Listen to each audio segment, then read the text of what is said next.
Selamat pagi rekan-rekan properti, apa kabar semuanya? Kembali lagi bersama saya Andreas di Database Property Podcast. Nah, hari ini kita live langsung ya di studio langsung. Kalau yang lalu kita by Zoom, dan hari ini kita akan membahas lagi materi properti, ya. Dan hari ini juga ada dua narasumber. Yang pertama saya perkenalkan dulu, ini sudah tidak asing lagi dengan teman-teman semua, yaitu Bapak Alek. Nah, halo Pak Alek. Ketemu ya secara langsung. Iya, akhirnya ketemu secara langsung nih kemarin by Zoom ya. Iya. Pak Alek di Surabaya, seperti itu. Nah, dan satu lagi tadi Pak Alek sebagai pemerhati properti di Indonesia, dan satu lagi ada Ibu Susan sebagai agent properti yang baru mulai ya Bu ya? Iya betul, newbie. Nah, jadi hari ini kita akan mengupas ya bagaimana sih menjadi agent properti yang bisa sukses ya di area properti yang ada di Jakarta bahkan di Indonesia. Nah, jadi nanti Ibu Susan akan bertanya sebagai agent properti newbie ya kepada Pak Alex sebagai pemerhati properti di Indonesia, seperti itu. Nah, tanpa panjang lebar kita langsung mulai aja. Iya. Mungkin Ibu Susan udah berapa lama di properti? Nah, seperti yang tadi dijelasinnya newbie, bener-bener baby born, 1 bulan kali ya. 1 bulan ya. Baru mulai sebulan terakhir ini. Oke, berarti ini lagi banyak pertanyaan-pertanyaan ya. Banyak banget, saya udah nulis di handphone. Wah, udah list nih. Ya, ya. Ini akan ditanyakan langsung ke ahlinya ya, Pak Alek. Oke. Ya, selamat dulu Bu Susan ya. Selamat Anda memutuskan terjun di dunia properti. Berarti ini adalah dunia yang menarik sekali dan kesempatannya terbuka lebar, besar, dan menarik sekali. Nanti Bu Susan kita diskusi ya, bincang-bincang. Ya, seperti itu. Thank you banget Pak Alex kalau sudah mau memberikan nanti saran-saran yang di ininya. Ya. Oke, kita coba langsung masuk aja. Boleh. Tambah panjang lebar, iya. Nah, Bu Susan, kira-kira ada pertanyaan apa nih sebagai agent properti newbie? Nah, pertanyaan saya gini, sebagai agen properti yang baru, tugas utama kita kan yang saya tahu kan cari listing ya. Ya. Karena kan kita mau jual rumah, Ya. berarti harus ada dulu dong yang mau dijual. Ya. Nah, cara cari listing itu sejauh yang saya tahu ini kan kita keliling. Ya. Keliling ya mungkin ke rumah-rumahan kah atau ke jalan-jalan. Nah, Ya. selain keliling mungkin ada cara lain nggak ya Pak ya untuk cari listing? Iya. Jadi Bu Susan, ya kebanyakan memang orang menjadi agent itu mencari listing. Sebetulnya transaksi itu dilakukan ada yang namanya listing, ada yang namanya selling. Ya, selling artinya mencari pembeli. Boleh tidak kita cari pembeli? Boleh. Padahal kita belum punya listing. Bisa tidak? Bisa.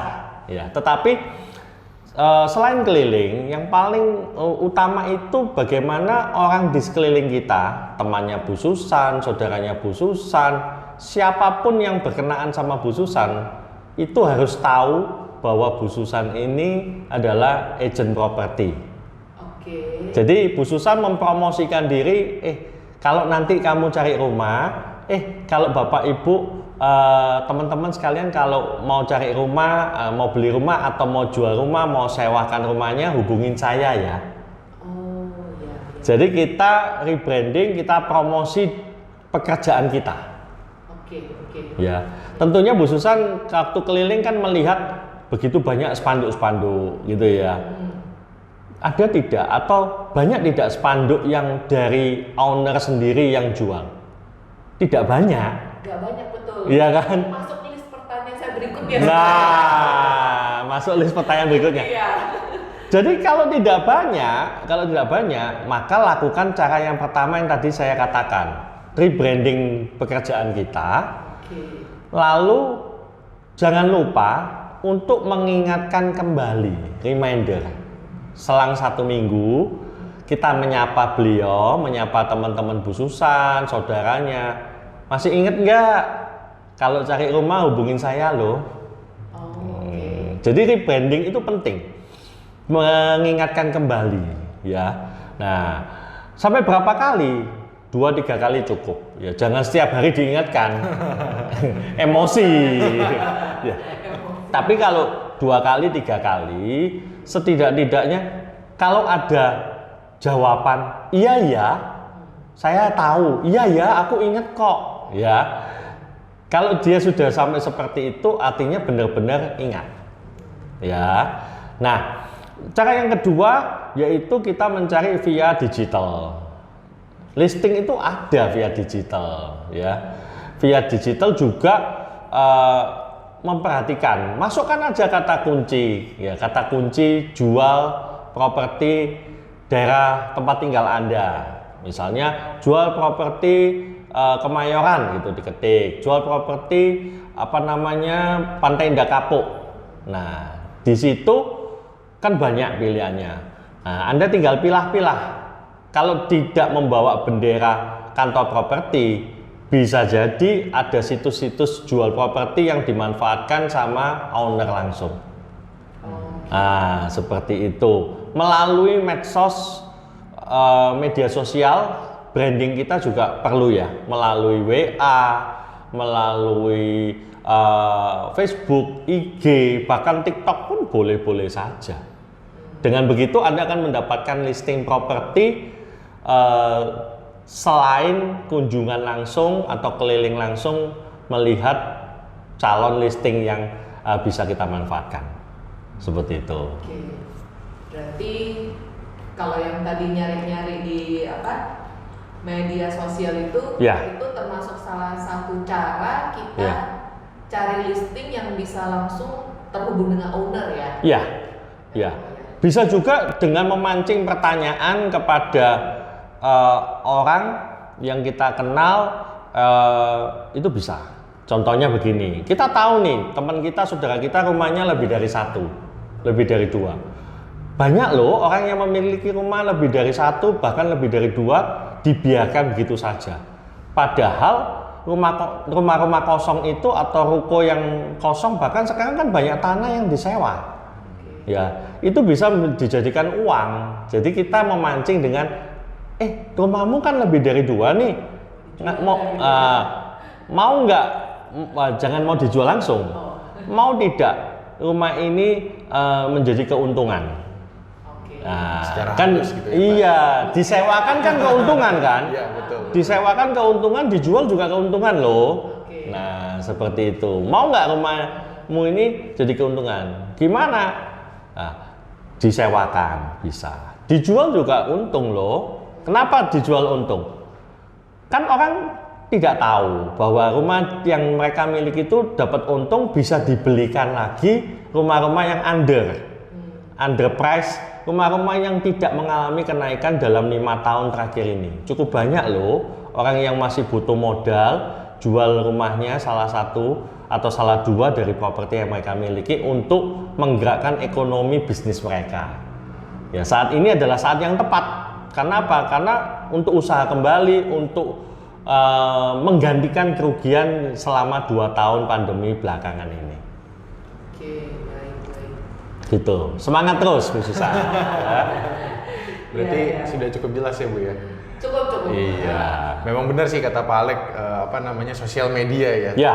Sekarang sangat booming. Booming. Ya, terutama ya kita tahu lah ya TikTok dan lain-lain itu sangat digunakan untuk rebranding yang tadi Pak Alek bilang, dan juga mungkin mempromosikan apa yang sedang kita lakukan. YouTube juga, ya kan? Seperti media YouTube, TikTok, orang biasa jadi artis, jadi orang yang top, selebritis bisa loh. Iya. Nah, kita manfaatkan. Betul.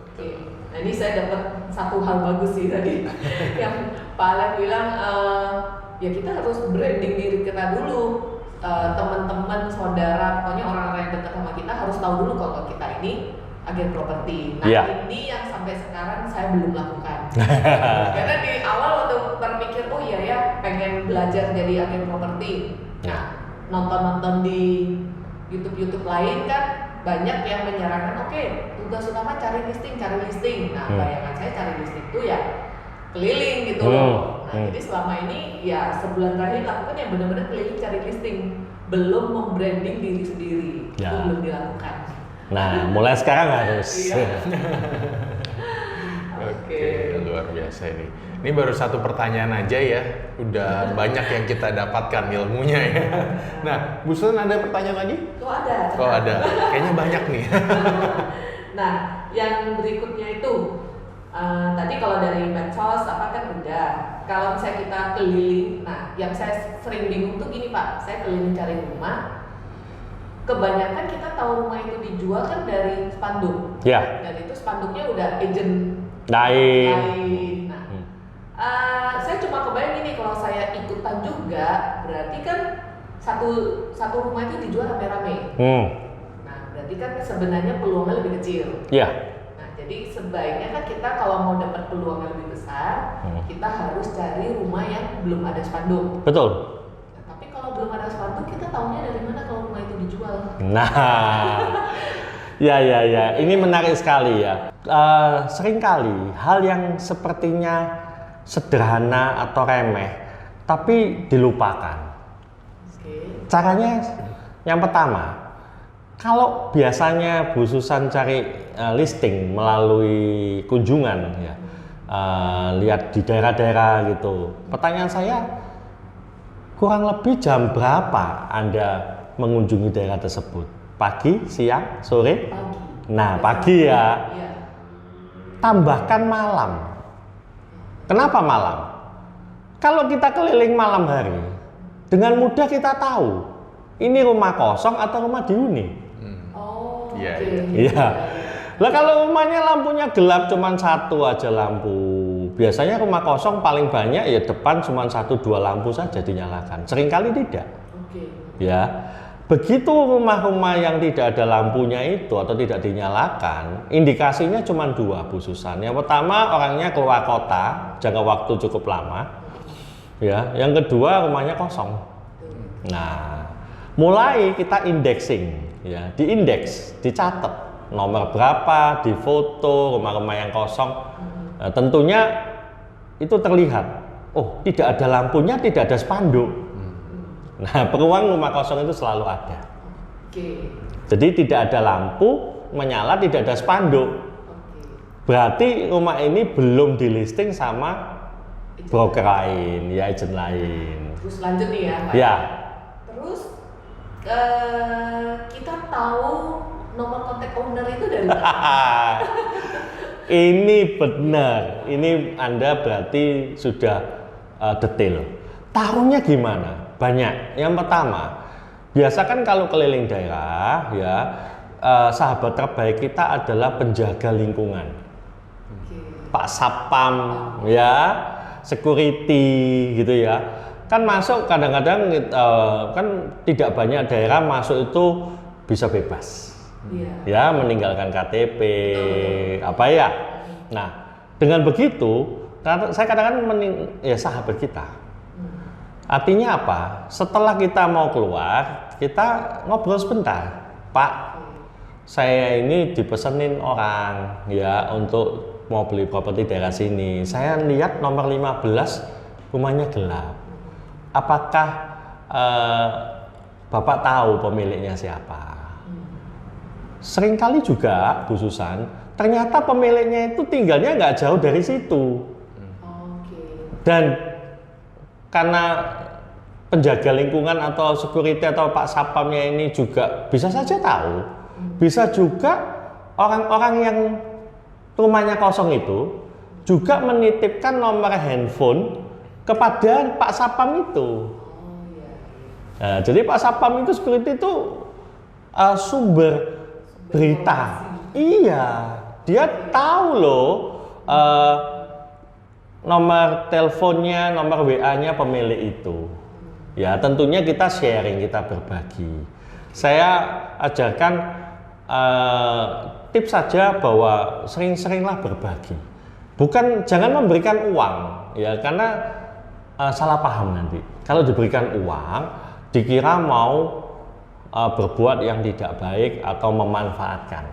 Tapi berikan makanan, minuman, karena beliau menjaga itu pasti butuh makan, butuh minum. Rokok gitu ya. Ya,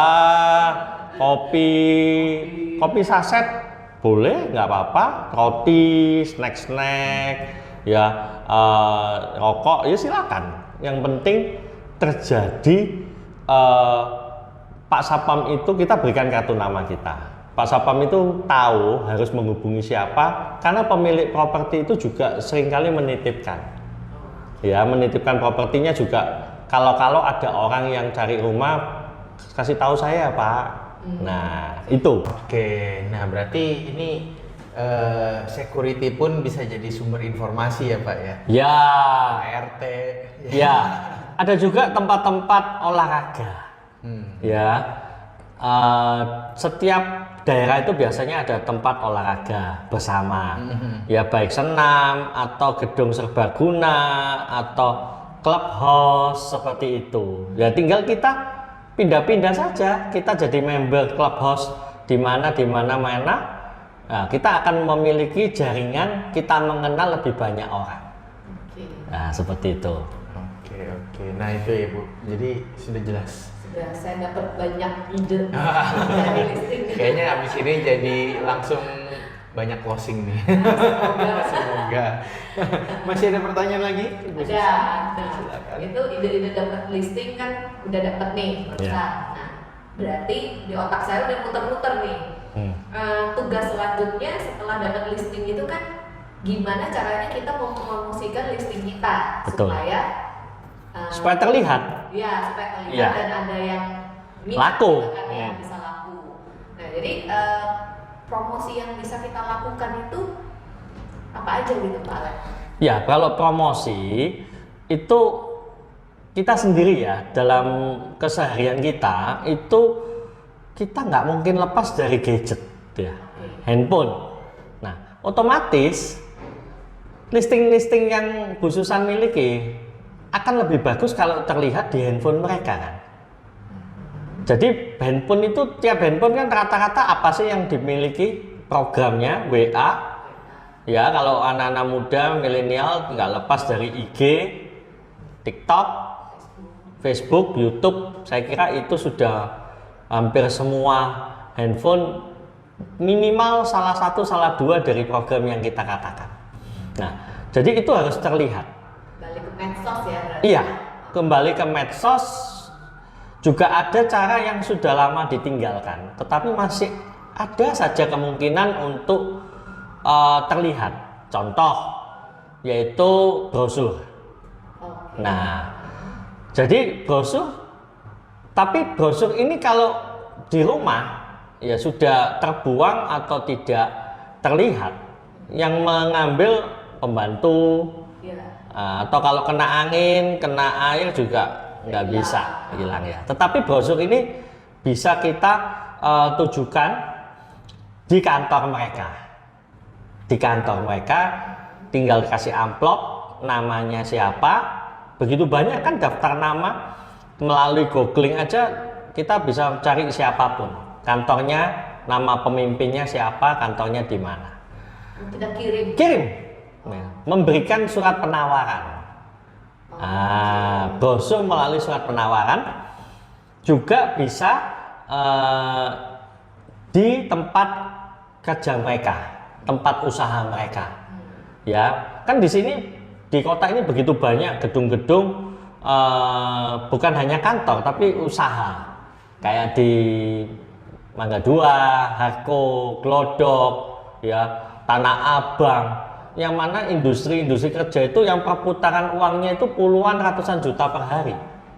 Ya, otomatis kalau mereka melihat adanya kesempatan untuk berinvestasi, mereka juga bisa menelpon Anda, baik membeli maupun terpikir untuk ganti tempat. Mungkin space-nya dianggap tidak menguntungkan saat ini, space kerja mereka. Kan properti tidak harus rumah, properti kan juga ada tempat usaha. Nah, seperti itu. Cara-caranya selain medsos juga bisa langsung kunjungan langsung, baik brosur, ya, itu masih efektif. Seperti itu. Kalau kayak portal properti gitu kan? Iya, portal properti boleh-boleh saja. Portal itu berarti orang yang mengakses ke portal properti, artinya orang yang memang punya minat, kebutuhan yang tinggi atau yang mendesak. Wajib portal properti kita wajib punya. Nah, portal properti ini kan ada yang berbayar, ada yang tidak berbayar, gratis. Nah, hati-hati dengan yang gratis. Ya, karena yang gratis itu sekarang juga ternyata bukan pemiliknya itu bukan portal yang memang mencari iklan dari tempat lain, tetapi ada juga kantor-kantor properti yang memiliki website untuk memancing untuk mendapatkan listing. Nah, mendapatkan listing ya, dan bisa jadi nanti transaksinya bukan belok di Anda ya. Untuk mendapatkan bukan hanya listing ya, portal itu juga, website itu mendapatkan calon pembeli langsung. Nah, kan sayang kalau Anda melistingkan listingan Anda di portal gratis yang belum tentu portal itu murni berbisnis portalnya, tapi kantor properti yang mencari, ya kantor properti yang lain khususan. Sebaiknya yang berbayar. Kalau berbayar mereka pasti memiliki etika-etika, ya pasti menjaga kerahasiaan dari listingan yang Anda listingkan, seperti itu. Oke.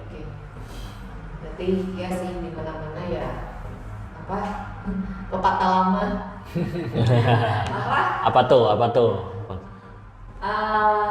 Ya kalau mau dapetin sesuatu ya harus berani keluar. Ya, Gitu kan? iya, dan Semua ada harganya. semua ada harganya dan gratis. Jangan menyalahkan kalau lama responnya, kok lama banget, kok nggak dapet. Ya kalau kita cari ikan yang di tengah lautan yang pakai kail biasa atau yang pakai jala atau yang pakai teknologi, beda dong kalau cuman tangan kosong. Ya, kan lautan pasti penuh ikan, tapi kalau tangan kosong gimana? Ya bisa, kadang-kadang ada ikan lompat ke kapal kita gitu. Lebih kecil banget. Iya, seperti itu. Oke, nah ini terakhir mungkin ya. Lanjut, tadi kan media promosi kita bisa pakai medsos, bisa portal properti. Ya. Nah terus yang saya ingat zaman dulu ya beberapa tahun lalu itu, kalau lihat di koran, kan cukup banyak iklan rumah dijual, Betul. gitu ya, Betul. disewakan, dikontrakan. Ya. Nah, untuk zaman sekarang ini kita jual rumah banyak iklan itu sebenarnya masih efektif nggak ya Pak? Ya kalau dibilang efektif tidak, semuanya tergantung dari kita harus lihat ya. Jual properti itu adalah dilihat yang pertama, kepingin untungnya berapa besar, ya. Dan seberapa cepat uang itu diterima. Kadang-kadang ada orang yang kepingin untung 50%, 100%. Ditawar dengan keuntungan 85% nggak dilepas. Dan seringkali orang jual properti nggak mau usaha yang lebih besar, terutama agent ya. Agent seringkali mintanya gratisan dalam memasarkan listingnya. Ya. Nah, otomatis pemilik properti ini juga sama pola pikirnya. Kan saya menyerahkan ke agent, ke Anda. Ya, ini yang membuat akhirnya iklan konvensional, iklan koran itu mengalami penurunan yang sangat drastis. Ya, kenapa? Karena sekarang jam kita megang koran dengan jam kita megang handphone jauh.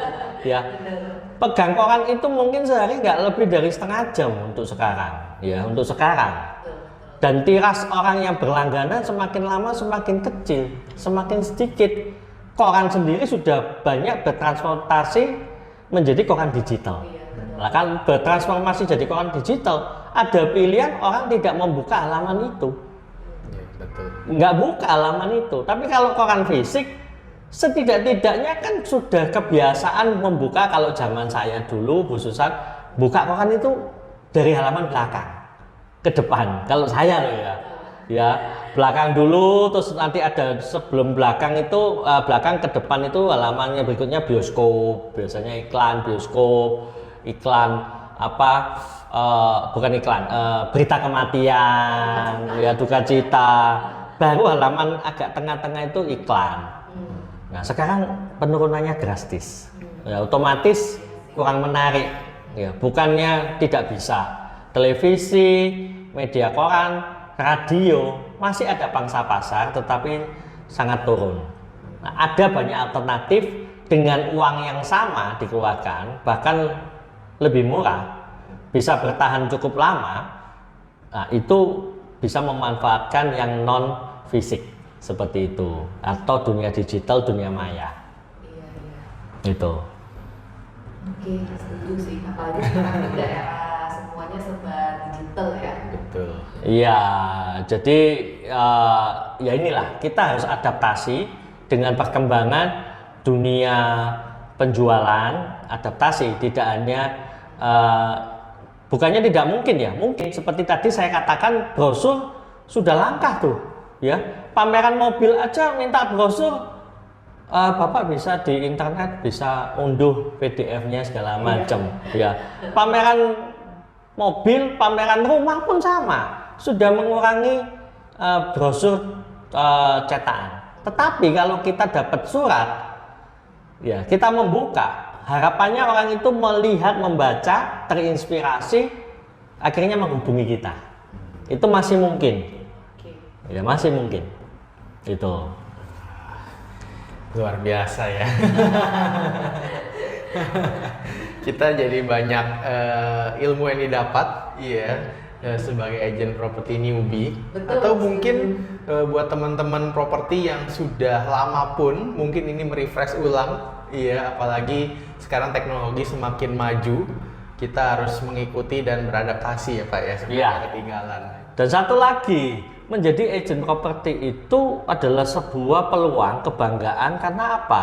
Karena properti itu seperti yang kemarin saya katakan, belum tentu orang memiliki properti itu banyak dalam seumur hidupnya. Bahkan banyak juga yang sampai menikah, punya anak, punya cucu, propertinya masih satu, bahkan masih nyewa, masih ngontrak. Dan anak itu masih ngontrak juga seumur hidupnya. Artinya apa? Kalau di dalam dunia non properti, untuk memiliki properti itu kan butuh waktu panjang. Kontrak itu bisa 10, 15, bahkan 20 tahun. Maaf, bukan kontrak tapi pembiayaan KPR. Kontrak ya bisa seumur hidup gitu ya. Dengan pembiayaan kepemilikan properti aja sampai ditarik 20, 25 tahun, bahkan di luar negeri ada yang 30 tahun. Nah, kalau kita sebagai agent properti, ya Bu Susan, Pak Andreas, ya taruhlah kita sebulan satu saja menjual, satu aja sebulan, ya dengan fee komisi yang bisa kita terima 1, 2, 3%, bahkan ada yang di atas itu, ya bisa 5%. Nah, untuk kita memiliki satu properti alias 100% kan, nah kalau fee 1% aja, artinya 100 kali transaksi kita punya satu properti. Kalau sebulan satu, 100 bulan kan, 100 bulan berapa tahun? 7, 8, ya 8, 9 tahun. Dengan 8, 9 tahun kita sudah punya satu rumah loh. Nah, kalau masa kerja kita 25 sampai 30 tahun, masa kerja kita artinya kita punya kesempatan memiliki 3 properti. Jadi sangat menarik. Padahal kalau kita kerja di bidang lain, berat itu untuk mendapatkan satu properti. Itu kalau sebulan satu. Bagaimana seminggu satu? Mungkin tidak? Mungkin, ya mungkin Bu Susan. Ya banyak kenalan-kenalan saya yang sebulan bisa 6 kali transaksi, bahkan 8 kali. Ya itu dalam 2-3 tahun mereka bekerja, mereka bisa memiliki satu properti. Dalam 2-3 tahun. Nah, jadi usaha yang Anda lakukan akan sepadan ya dengan apa yang Anda dapatkan. Sangat menarik. Itu. Sangat menarik ya. Jadi Bu Susan semakin bersemangat. Oh iya. Oke, ini sangat menarik ya. Mungkin Bu Susan bersemangat, teman-teman yang menonton juga jadi pengen ikutan ya jadi agent properti. Banyak hal yang bisa kita pelajari untuk properti, ya karena ilmunya sangat luas ya Pak Alek ya. Ya, bahkan bukan hanya berjualan ya.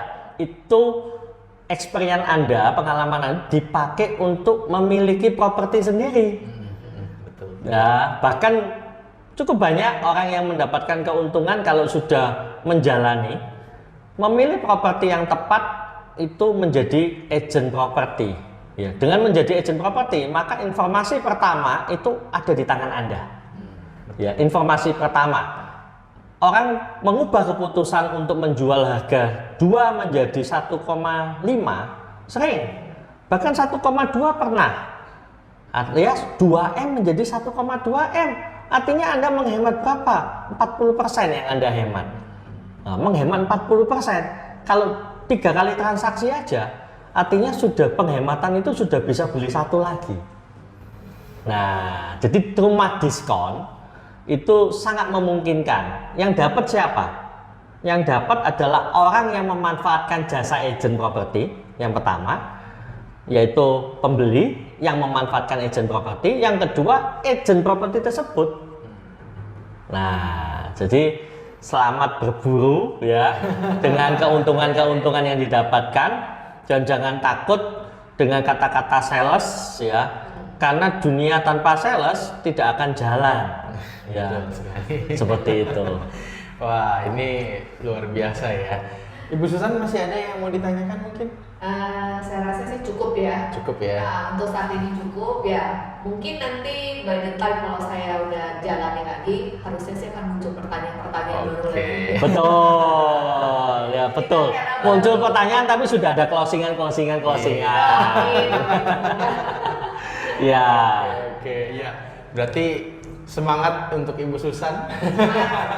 Terima kasih juga sudah hadir di Sama-sama, Database saya juga thank you dari Podcast. undang ke sini. Betul. Jadi Bu Susan dapat ilmu, iya kita semua juga dapat ilmu, dan terima kasih juga Pak Alek sudah Ya. jauh-jauh nih ya. Ya, saya terima kasih diundang ya datang ke podcast ini. Luar biasa Pak Andreas di sini membantu banyak orang semakin tahu tentang dunia properti, dan saya yakin dunia properti ini berkembang terus. Dan selama kita hidup di dunia pasti butuh properti. Selama ini mungkin berpikiran properti itu tempat tinggal, tempat kerja. Tidak. Selama kita hidup, dari kita bangun tidur sampai kita tidur butuh tempat kan? Betul. Nah, tidur aja butuh tempat loh ya. Saya mau cari hiburan butuh tempat. Ya, saya mau pendidikan butuh tempat. Jadi saya mau olahraga butuh tempat. Nah, tempat itu adalah properti. Jadi properti ini akan dibutuhkan manusia sepanjang manusia itu ada. Betul. Ya, itu aja. Iya. Wah, terima kasih Pak Sama-sama. Alek sudah meluangkan waktunya. Ya. Iya. Demikian rekan-rekan semua, iya kita sudah dapat banyak ilmu, dan mungkin nanti apabila rekan-rekan ada pertanyaan atau mungkin ada masukan untuk kami, Anda bisa juga isi di kolom komen. Iya, jadi nanti kita bisa mencoba menjawab pertanyaannya, dan kita juga menerima segala masukan. Iya. Demikian untuk video hari ini. Iya, untuk materi kali ini. Terima kasih sekali lagi. Jangan lupa untuk like, komen, subscribe, dan juga share kepada rekan-rekan semua agar ilmu properti ini semakin banyak yang mendapatkan. Oke, sekian dari saya. Terima kasih dan salam properti.